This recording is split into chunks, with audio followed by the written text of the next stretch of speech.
धन्यवाद DJ master.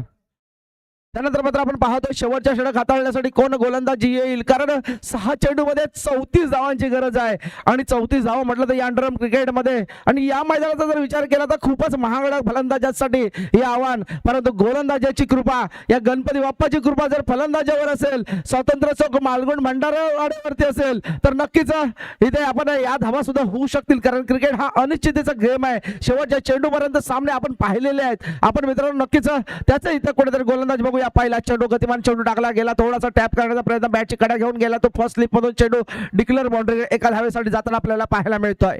पुन्हा एकदा गोलंदाजी मार्कवर तयार आहे. थोडासा पंजाने सामना थांबवला गेलाय, बघूया काही इशारा असेल. नो चेंडू,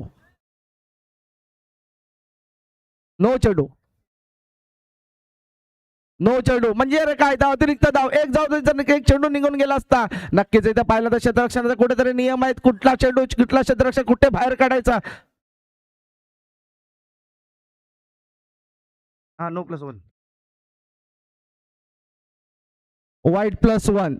आता वाईट +1 असं डबल धावा, दोन एक चेंडू एक धाव गेले असते तर आता मात्र एका चेंडूवर एकही चेंडू न होता 4 धावा गेल्यात आतापर्यंत.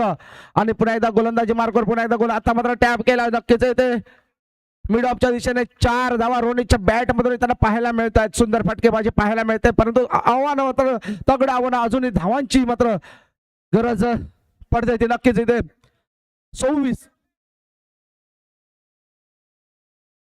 25 धावा.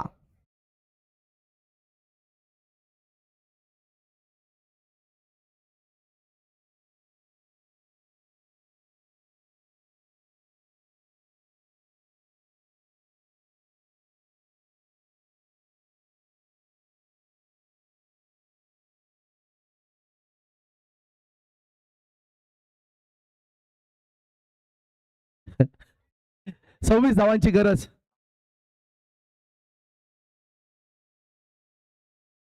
26 धावांची गरज. अजूनही काही राहिलेल्या चेंडूवरती नक्कीच गोलंदाजी मार्कवर पुन्हा एकदा गोलंदाजी तयार आहे. लेफ्ट हँडेड गोलंदाज पुन्हा एकदा, आता मात्र पुन्हा एकदा नो चेंडू आणि हे ते पाहायला मिळतं, चौकार पाहायला मिळतोय. हीच गणपती बाप्पाची कृपा पाहायला मिळेल किंवा ह्या गोलंदाजाची कृपा या मैदानावरती पाहायला मिळेल. आणि अजूनही धाव संख्या आवश्यक आहे ती 21 धावा. 5 चेंडू 21 धावा, समीकरण जुळतंय नक्कीच जुळतंय, परंतु फलंदाजाने हे जुळवणं सुद्धा गरजेचं राहील. निकाच जागेवरती उभा राहिला तर नक्कीच काहीही मिळणार नाही. प्रयत्न करणं गरजेचं आहे आणि प्रयत्न करत असताना गोलंदाजाची कृपा पाहायला मिळते. आतापर्यंत आपल्याला पाहायला मिळाली. एक 9 चेंडू, 2 9 चेंडू आणि एक वाईट चेंडू, अतिरिक्त चेंडू टाकल्यानंतर मात्र पुन्हा एकदा गोलंदाजी मार्कवर तयार. गोलंदाज कुठेतरी नक्कीच स्लो चेंडू टाकले गेले असते, नक्कीच धावा मात्र गेला असता, चेंडू मात्र निघून गेला. आता मात्र ब्लॉक होलचा वापर केला गेला आणि रोनितला गंडावला गेलाय. नक्कीच इथे धाव संख्या मात्र थांबताना पाहायला मिळते या चेंडूवरती. 4 चेंडू 21 धावा, समीकरण पुन्हा एकदा बदलताना पाहायला मिळतं. 4 चेंडू 21 धावा. आता मात्र गोलंदाज भारी पडताना पाहायला मिळतो. आता मात्र गतिमान चेंडू पाहायला मिळाला. रोनित थोडासा फ्रंट केला नसतं, नक्कीच चौकार बसू शकला असता, धावा निघून आल्या असत्या, परंतु थोडासा बॅक मध्ये जाऊन बॅकफुटला जाऊन खेळण्याचा प्रयत्न रोनितचा पाहायला मिळाला या चेंडूवरती. निर्धाव चेंडू जातोय, पुन्हा एकदा गोलंदाजी मार्कवर तयार होताना पाहायला मिळतं. आता मात्र मी म्हटलं होतं थोडासा माझा कुठेतरी विचार ऐकला गेला, फ्रंट झाला, फ्रंटने एक चौकार बसून पाहिला. नक्कीच एका चौकाराने धावसंख्या जाऊन पोहोचते. नक्कीच या 4 धावाने भर पडते पुन्हा एकदा गोलंदाजी मार्कवर. आणि आता मात्र सुंदर चेंडू, वाईड हेडलाईनचा वापर करण्याचा प्रयत्न गोलंदाजाचा. अतिरिक्त चेंडू, पंचाने इशारा दिलाय, पंचाने दंडित केलाय गोलंदाजाला. एक अतिरिक्त धाव पाहायला मिळते ती या.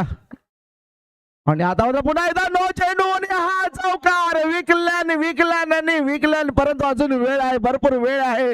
गोलंदाज मात्र थोडासा स्वर गोलंदाजी करताना पाहायला मिळतो. धाव संख्या या 2 चेंडू बरोबर 4 धावा पाहायला केल्या गेल्या. धाव संख्या जाऊन पोहोचते, टोटल धाव संख्या झाली ती 40 धावा.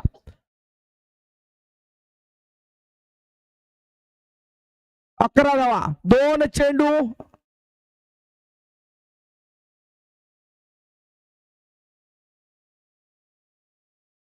11 धावा.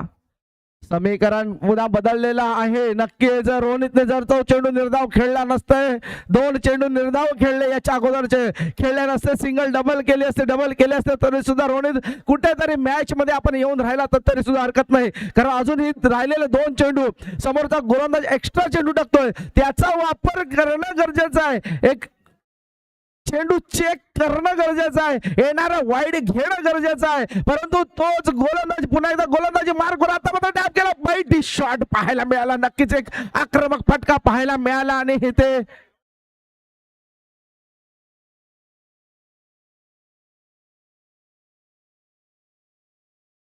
पाहूया पंचांच्या इशाऱ्याची वाट पाहावी लागले. कुणीही हुज्जत घालू नका. खेळाडूने आपापसात बोलू नये. कृपया आपापसात बोलल्याने मैदानावरती वाद वाढतील. कृपया सगळ्यांनी थांबायचे. पंच आपला निर्णय नक्कीच देतील. जे काय असेल ते पंच आपल्या जागेवर जाऊन डिक्लेअर करतील. परंतु तत्पूर्वी रोहितचा हा बैठी शॉट नक्कीच मित्रांनो सुंदर फटका पाहायला मिळाला आणि हा चौकार पाहायला मिळतोय. सुंदर फटका पाहायला मिळाला. रोहितच्या बॅट मधून एक चेंडू 7 धावा.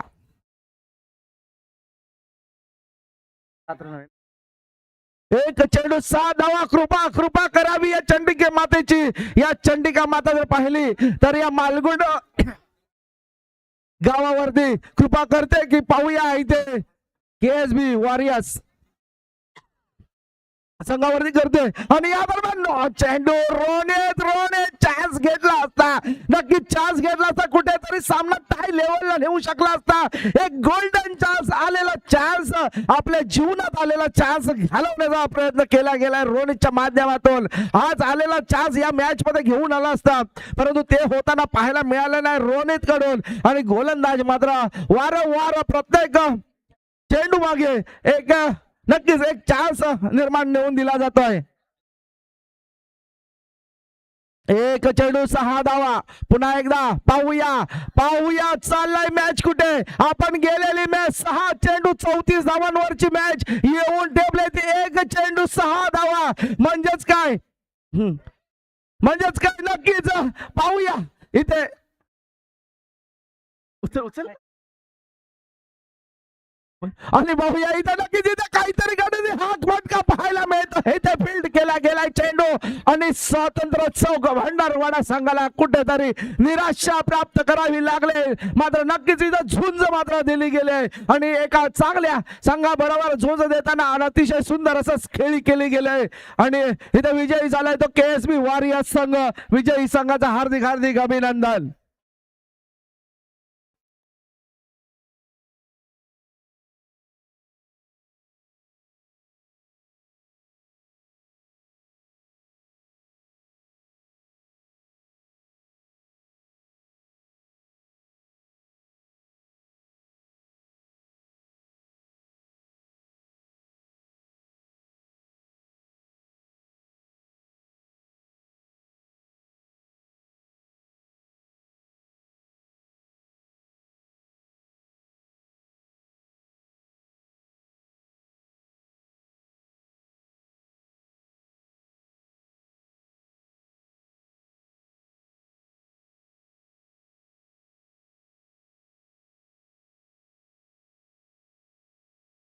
Thank you DJ.